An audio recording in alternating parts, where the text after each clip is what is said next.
And before this video begins, I'd just like to give a special thank you to my Asbantium level patron, Fallon Cortez. Thank you for supporting the channel.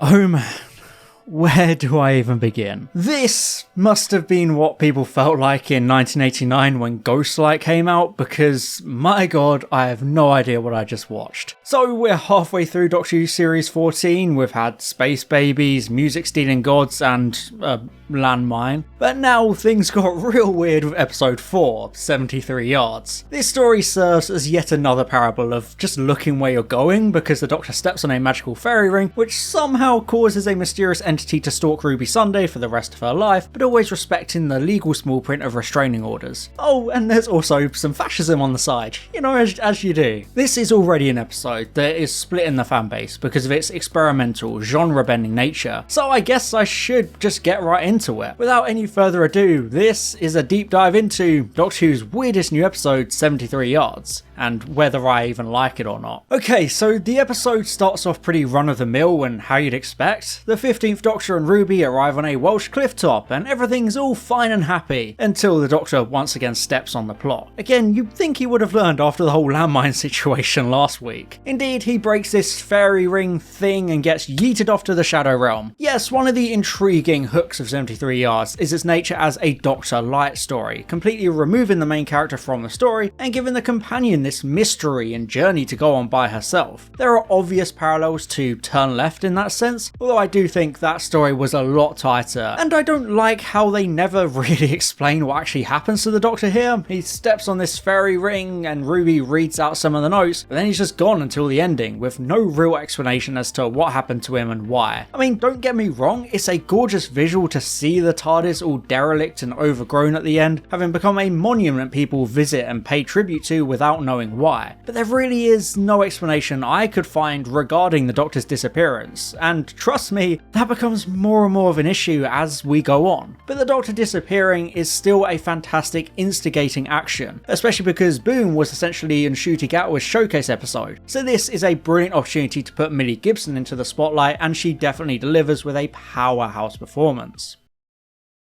Throughout the whole of Series 14 so far, we've seen Ruby attached on the hip to the Doctor. She has her moments of independence, sure, but it's only really until 73 Yards that Ruby faces a true solo challenge as she tries to find the Doctor, leading her to this pub for shelter. I really love the creepy atmosphere at the start of this episode, making things really mysterious and unsettling, especially with how off everyone in the pub acts. Russell T Davies advertised this episode as Welsh folk horror, and that's really clear at the start as the night closes in. Ruby's stuck inside this pub as they warn her of the eerie tale of the mysterious Mad Jack. It builds an incredible, foreboding and sinister atmosphere with some fantastic close-up Dutch angles and horror directing, but then it all just ends up as a joke at Ruby's expense. The pub dwellers basically spinning this fake story to scare Ruby because people always assume Welsh people are witches or evil horror characters, although if you've ever watched Torchwood, it's not exactly an unearned reputation. I do find it disappointing that this pub scene ultimately ends up pretty pointless to the wider story. It seemed like it would be a focal point of the narrative, but all the supposed explanation of the fairy ring and its possible effects are laughed off as a joke. Of course, that's not to say it's not true after all, but it just feels a bit weird how they frame the scene as a fake out scare when the episode desperately needed more time for the latter half of the episode, and this whole idea of it being a red herring just sows a lot more confusion. The real scary part of these early scenes is the mysterious woman following Ruby ever since the Doctor vanishes. She's always there, lurking in the distance without explanation or identification. It's a really creepy visual on its own. This endless pursuit of Ruby, like something from It Follows, is a concept that lends itself so easily to some fantastic horror visuals and camera shots as the strange figure stands silently, always 73 yards away, even when Ruby is on a train. There's something so terrifying about an entity like this. There's no way to judge its intentions, you can't escape it, but at the same time, you can't even get close enough to see it or to talk to it. It's such fantastic, pure horror, and this episode uses it absolutely perfectly in my opinion, with some chilling visuals throughout. She's just so unsettling to behold. It's a great look for the episode, especially how she has a level of perception filter so nobody questions her presence. It's only Ruby who always knows she's there. The other intriguing aspect of the strange woman is her ability to scare off anyone who tries to talk to her. Whether it's the High King Susan twist or literal unit soldiers,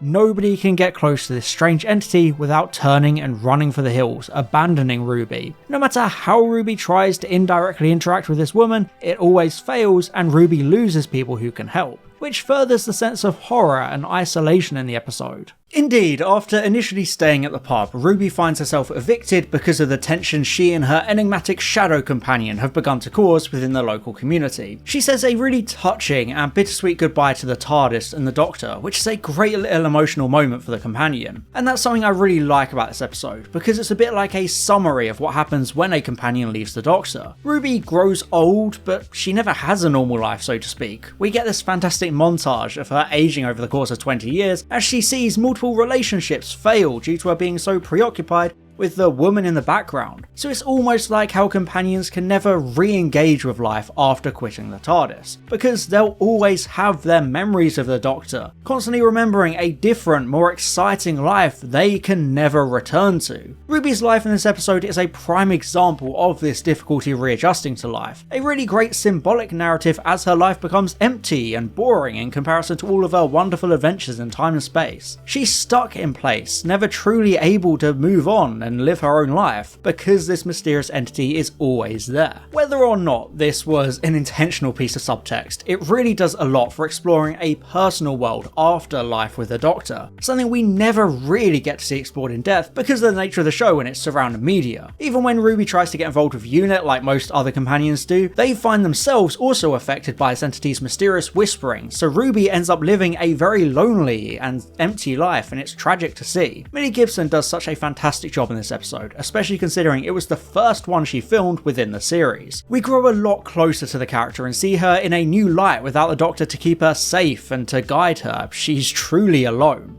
Yes, even Ruby's devoted adopted mother Carla abandons her because of an encounter with this entity. We've seen how dedicated Carla is as a mother and how she treasures Ruby, never wanting to give up on her, so it says a lot about the power and severity of this threat that it can break that incredibly close bond. Although I will admit it feels a bit soon to use this plot device after Church on Ruby Road also separated them and turned Carla into a cold and distant character with the erasure of Ruby, but regardless, it really makes you wonder what the entity could possibly be saying to all these people to have such an extreme effect. Like I mentioned, even when UNIT, the Express specialists, show up, she's able to completely nullify them too and make even Kate Stewart give up on Ruby, something that should never be possible. It is great to see UNIT peek their heads around the corner in this episode, just reminding you they're there in a bit of a meta setup for their presence in the finale. UNIT obviously doesn't do much here, but I appreciate how they're shown, and Kate has a good little scene with Ruby, especially as she wonders what happened to the Doctor, because they can track him and know he's being uncharacteristically quiet. Although again, it does continue to make you question what did actually happen to him, because it's not like he was erased from time. He clearly existed for Kate to remember him, which continues to make things a bit confusing regarding that element of the story. Anyway, I do appreciate that Russell T Davies never plans on telling us what the mysterious woman was actually saying to all these people to scare them off. I feel like there's no good real explanation that fits all, so it's easier to see it as the exact words that would result in them fleeing like this, something tailor-made for them, the one thing that would completely break them. Funnily enough, I think it's the one singular thing this episode is right to refuse to explain, leaving some great mystery there, even if there do end up being issues with the why and the how. Either way, I personally think that she tells them what would happen if they don't like this video and subscribe to the channel. So you should probably do that.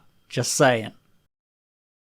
So one half of 73 Yards is this big horror mystery as the nameless silent entity ominously stalks Ruby throughout her entire life, even when she grows older and reaches her 40s, which you wouldn't actually know due to the magical anti-aging cream she seems to use to look almost the exact same as she did when she was 19. Yeah, it's kind of funny how their way of aging her up was just giving her glasses and slightly long hair. It doesn't work very well. Anyway, the other half of the episode comes in more of a modern political horror format with the rise and fall of Roger Ap Gwilliam, an evil prime minister name dropped at the beginning of the episode as being the worst PM ever. I guess the Doctor forgot about that one time his best friend wiped out cabinet, killed the president and 1/10 of the world's population, and then enslaved the rest for a whole year. Yeah, I don't think you can get much worse than that, as much as all of them try to be. Initially, this looming danger of Roger Ap Gwilliam is dismissed as being 20 years in Ruby's future, so it's no immediate threat, until she ends up in 2046 as he's running for Prime Minister as the leader of the seemingly right-wing Albion Party. I say seemingly because we never actually see anything about the party itself or their wider policies, just what Roger Ap Gwilliam believes and wants. I guess it's accidental commentary on how people never actually focus on what their local MPs' campaign policies are and just vote based on the leaders of the parties, despite that vote having almost no real say in who the Prime Minister is. I mean, obviously, unless they happen to be your local MP, I guess. And yes, I know it's more complicated than that, but you get what I mean. Anyway, it's pretty funny timing how this episode featuring a general election subplot came out in the exact same week as the UK announced a summer general election. You know, very fitting there. Ruby catches a glimpse of Roger Ap Gwilliam on a TV debate, reminding her of that clifftop all those years ago, as the Doctor warned her of his reign as Prime Minister almost leading the world into nuclear catastrophe. Which, by the way, actually still ends up happening in the real timeline, since Ruby doesn't end up being there to stop him. So I guess that means Ap Gwilliam can join Madame Kavarian up there as villains who never actually get stopped because of alternate timelines. I guess Russell T Davies didn't really end up thinking that through. I do find it weird that Gwilliam refers to himself as Mad Jack, suggesting some kind of link between him and the fairy ring, even though the Doctor mentioned him before stepping into the ring, so it just seems to be a weird coincidence that feels very convenient, despite the episode clearly making you want to think there's a link there. I don't know if it's a red herring or just actual lost in translation. It kind of trips itself up and causes unnecessary confusion. Anyway, I like some of the stuff with Roger Ap Gwilliam, a very unapologetic, despicable politician that can just outright state his desire to wage nuclear warfare and still get elected, despite being an obvious psychopath. I have seen some people suggest he's the mysterious Minister of War from back in Before the Flood, and I was really worried that it would be explicitly confirmed within the episode, but I like that it was left vague. For some reason, the Minister of War is my reverse Glopshitto. I hate how it has become this big thing amongst fans, with them always wanting some sort of answer when it was only ever meant to be flavour text. Just a fun little throwaway line to show that the Doctor doesn't know everything. So I'm glad it's not explicit here. I think Roger Ap Gwilliam is a great symbolic leader of a future we should aim to avoid. The kind of Prime Minister elected by more hateful people brainwashed into following and parroting his rhetoric because of his natural looks and charisma, despite the threat he poses to the world stage and the population. I mean, if it isn't already obvious he's a very evil guy, he literally picks out a campaign staffer to sexually assault because of the power imbalance. So yeah, he's a pretty bad guy. However, despite liking the Roger Ap Gwilliam stuff in principle, it does feel a little undercooked and rushed due to being part of a wider episode. We don't get to see how he manages to get such a big following and political platform. There are no proper campaign rallies or speeches to reinforce his policies or what people think about them. We don't even know why his other staffers are so enthusiastic about him or his plans for Welsh nuclear domination.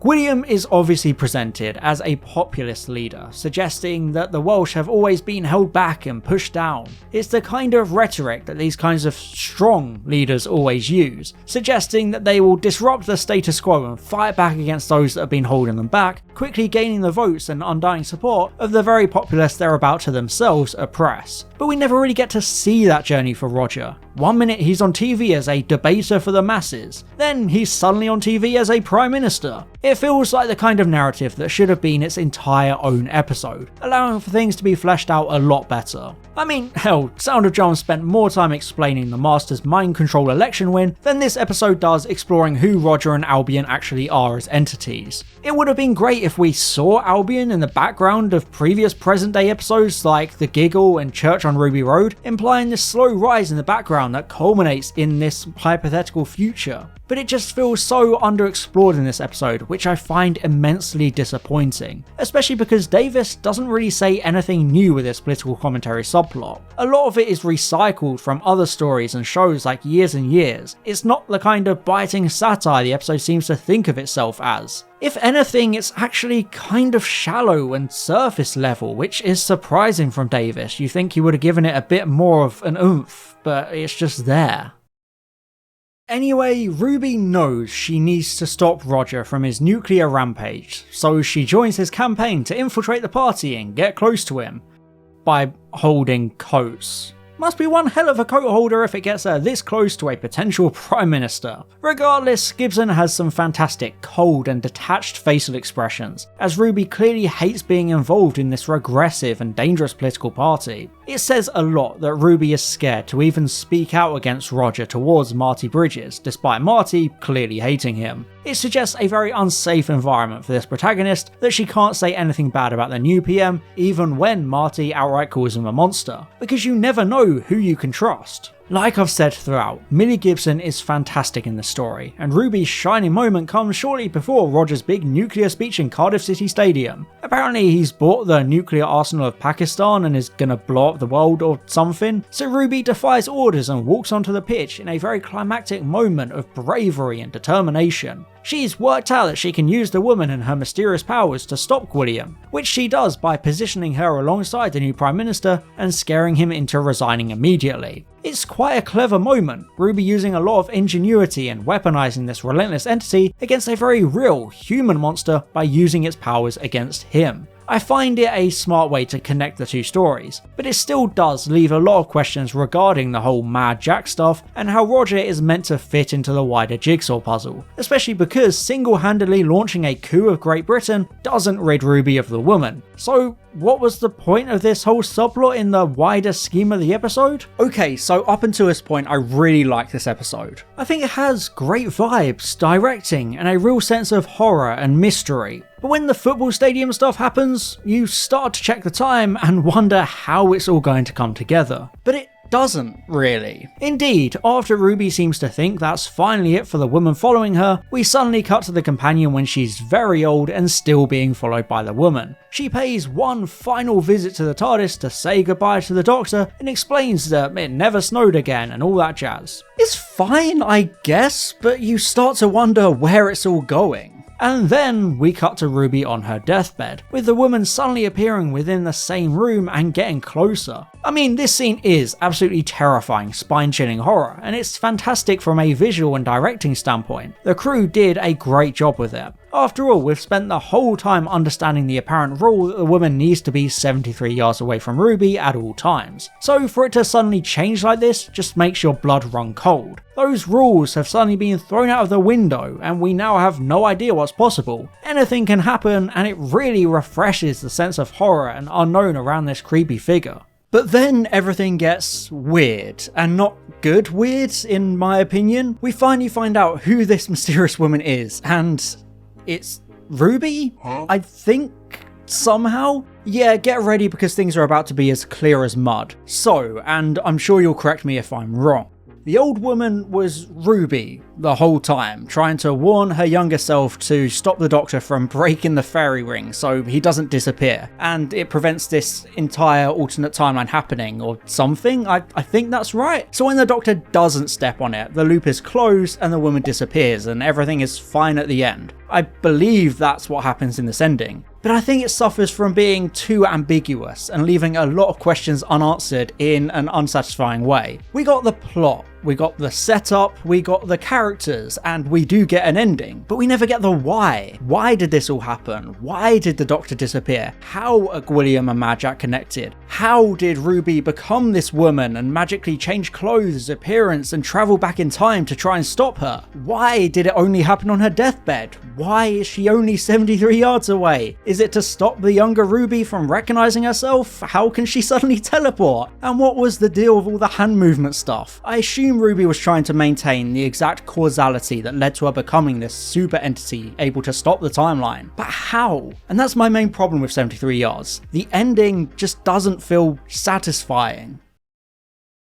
Let's say you're on a plane. You're in ultra-millionaire business plus class. You get a whole suite with a king-size bed, a sofa, bottomless drinks, a 3-course banquet meal, and a luxurious, turbulence-free flight. It's amazing. But then the plane crashes during landing and everyone dies, including you in your king-size bed surrounded in cake crumbs. Would you consider that a satisfying flight? Of course not. Because no matter how good that journey is, the ending completely throws it off and renders the whole thing pointless. And that's how I feel with 73 Yards. It's an amazing journey, don't get me wrong. There's such incredible tension, with so much emotion as we see Ruby suffer all this pain and loneliness. The horror is sublime, but then the story loses its way and really butchers the landing because it doesn't give us any answers. And look, sometimes not knowing is a great thing. I love episodes like Midnight and Listen, precisely because they don't answer what their threats are, but we still know enough for them to be satisfying narratives. Take Midnight for example. We don't know what the Midnight Entity is, but we know how it works, we know what it wants, and we see the effect it has on all these characters, because the main focus is the psychological horror of groupthink and following the herd, turning against people because of our own inner demons and prejudices. We don't know how the entity exists or why it exists, simply that it does, and that's all we need to know. But 73 Yards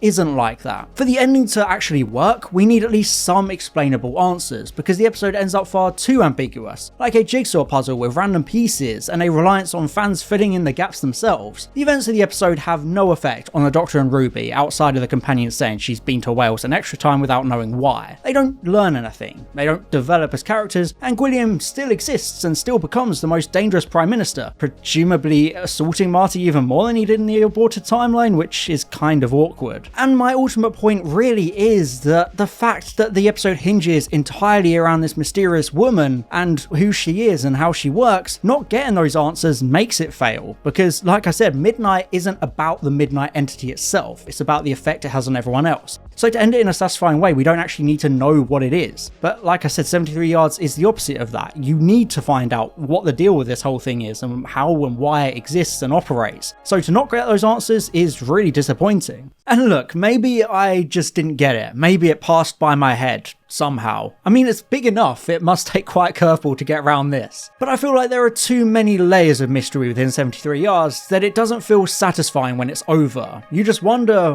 what you just watched and why. I don't need everything explained to me or drip fed to me, I'm not that stupid. I can pretty often read subtext and piece together implications, not all the time, but enough. But there's just too much going on without this episode taking the time to point us in the right direction at least. If the episode was 5 minutes longer or trimmed some padding here and there, it could have had a sequence of the woman's perspective once we find out it's Ruby, seeing how that connects together. Or we could have an explanation as to how Mad Jack played into it. Was Gwilliam possessed by this entity? Was he linked to Mad Jack because the Doctor invoked his name at the edge of the circle? That would have been a great explanation if they actually took the time to explain or allude to it. But my point is, there's ambiguity and then impenetrability. As fans, we shouldn't have to do a lot of the heavy lifting to try and connect dots the episode never even cared to put on paper to begin with. And look, maybe we'll get answers down the line, but as it stands, we don't have them and the episode suffers as a result because there's still too many unknown factors that make things muddy. And for the record, again, I don't care about knowing what the woman was saying to scare everyone else. That's fine. It's everything else that the episode refuses to answer that's the issue for me. The The end needed to clarify a lot more stuff, and I don't like the idea of just hand-waving it away with, oh, things are all just weird and supernatural now, because that shouldn't be used as an excuse for an episode not being watertight. A thematic story can still have internal logic. In fact, I'd argue that it needs to have internal logic, because without a logical ending and explanation of what happened, what really is the theme or the point of 73 Yards? What story does it actually really tell if the only lesson learned is just not stepping on something without looking?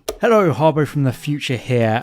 So I do just want to preface that this video was obviously written and recorded like immediately after the episode aired, so a lot of it is my immediate thoughts. The episode has obviously been out a couple of days since then, and a lot of people have explored and dissected the themes a lot, and it makes a bit more sense now. I still think it was badly handled, but I saw a great tweet by the user Cat and Company, or simply Katie. So they broke down kind of exactly what it all meant and kind of the superstition aspects of it and how it links back to Wild Blue Yonder in terms of the salt. It's a really good read, and it answers a lot of the questions I was just asking, but I still have issues with how it's all presented and how it's kind of like put together on like a conceptual level. Like, I love the ideas it plays with, and there's a lot of great ideas in there. I just think all of these ideas that you're reading on like a Twitter thread, they weren't presented clearly enough in the episode. I do think there's a difference between the level of being given enough to work with right away and to kind of know that you're on the right track. Like, for the record, I think this Twitter thread is bang on the money in terms of what the writing was going for, but I still just think there were structural issues in the ending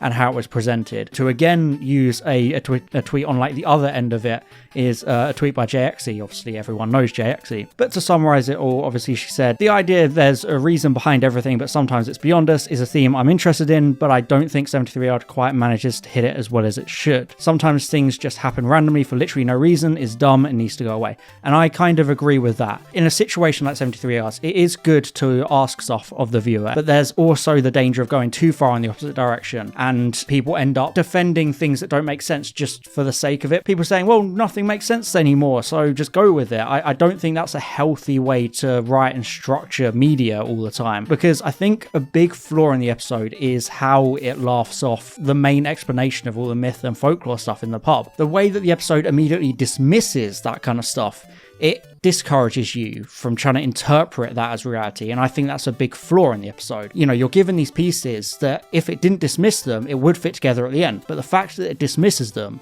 means when you get to the ending, without the extra 5 minutes to, you know, revisit those ideas and flesh them out properly and, you know, show that they're an important part, you just end up thinking, what actually happened? Because, you know, your brain has dismissed that crucial information because the episode told you to. So for the episode to then pretend like, oh, you shouldn't have dismissed that, I think that's a writing flaw rather than trying to be a David Lynch style mystery that makes you think.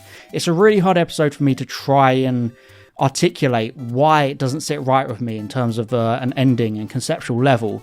So I hope this kind of addendum has explained a bit why, even now with further context, things make more sense to me. Still a lot of issues I have with the ending and how things are explored and presented. I know a lot of people in the comments will say things along the lines of, you know, oh, it was all explained in the pub, or oh, superstition and folklore is real now and it's the rules of this new universe.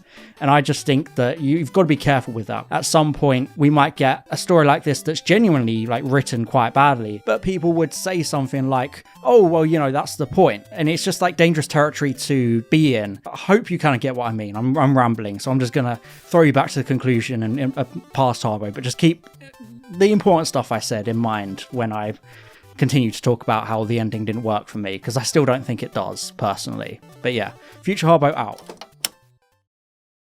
I was so excited for 73 Yards, I really was. It was my most anticipated episode of Series 14, so I will acknowledge that maybe I set my expectations too high. Although that's also partly on Russell T Davies himself for hyping up as the best thing he's ever written. And I'm sorry, but it really isn't. I don't even think it's in the top 5 of his Doctor Who stories. 73 Yards has a fantastic premise. It confronts us with real, unquantifiable horror with such a simple visual, and it weaves this bittersweet life story of loneliness and dissatisfaction with trying to leave a life behind. And that's all it should have been. It could have been so simple yet effective. A creepy woman follows Ruby endlessly and isolates her from everyone by scaring them off. That's all we needed for a solid Doctor Who story. It'd still have issues with the ending, thing, of course, but it would be a lot more satisfying if it was stripped down to the essentials and fleshed out as more of a pure horror story, rather than just making the whole Welsh horror setup a joke that muddies the explanation as to what's actually going on. Because, you know, I've seen some people say that what the people in the pub are saying is an explanation as to everything with the fairy ring and all that, and that would be fine. But they're saying it's a joke to mess with Ruby, so it just creates this question of what's real, you know, what's the actual thing that's going on. Not in like a intriguing way that Supernatural is bleeding through, but in the way that it creates conflicting messages and makes everything even more confusing. It doesn't work, in my opinion. It doesn't succeed with this kind of ambiguity. And it takes away all the really good horror stuff by suggesting it is just a prank in a way, and then everything else is just unrelated. And then there's a whole other political thriller episode bolted onto the side of it that feels completely divorced from the premise and ultimately just gets in the way and muddies the waters even further, adding in a lot of confusion and unnecessary fluff. I love the majority of 73 Yards. It starts off so promising and maintains a steady pace as the stakes and tension build more and more, but that ending really throws a lot of that away for me personally, because it makes the journey not at all feel that worth it. Therefore, as much as it pains me to say, I can only really give 73 Yards a B rank. If the ending was better, more satisfying, and the logic made more sense, it might even break into an S rank, because, you know, on the whole, it's a really good story. But I can only judge what's right in front of me, and I can't say I'm not a bit disappointed at the wasted potential of this potentially all-time great story. I think Doctor Who is currently in this weird phase of trying to be too experimental all the time. Every episode seems to be trying to change and mess with the formula, but it's far too early in the series for something like that all every week. It feels like a monkey paw dramatically curled when I made that video begging for Doctor Who to shake things up, because now it feels like I'm being thrown into the Willy Wonka tunnel mixed with the weird obelisk baby thing from 2001, whilst Mario Kart Starman, Darude Sandstorm and Popcorn play at 500% speed. It's too much, just give me a simple Dalek-based undersea story, please. I really wanted to love 73 Yards. I loved so many of its ideas in isolation, but it doesn't come together as a final product in my opinion. It leaves way too much to the imagination and undoes all of its great tension and build-up, leaving you quite empty and unfulfilled at the end of it all. But what do you think? Do you like 73 Yards? Do you even know what the hell it's all about? Please let me know in the comments. Thank you very much for watching, and as always, I'll see you in the next one. Bye bye. And I'd just like to give an extra special thank you to my Asbantium level patron, Fallon Cortez, my Diamond level patron, Glenna Clark, my Platinum level patrons, Matthew Burns and Maximilian Foreman, and all my Gold level patrons, Chris Douglas, Daniel Shillito, Francois AK Line Vortex, Lee Marie Farrell, the 3 Railway Engines, Thomas R, and Thomas Price. Thank you so much for your support.